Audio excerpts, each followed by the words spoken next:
opposable thumbs to play these chords.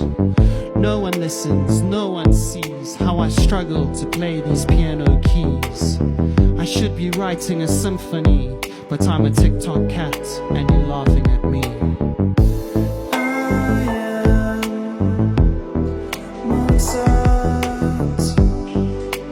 Trapped in a cat.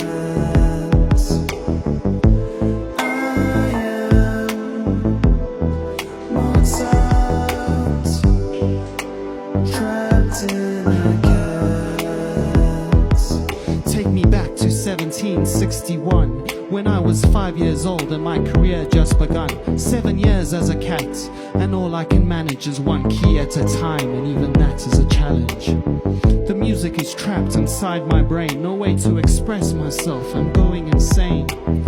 What did I do to deserve this fate? Can anybody help me escape this feline state?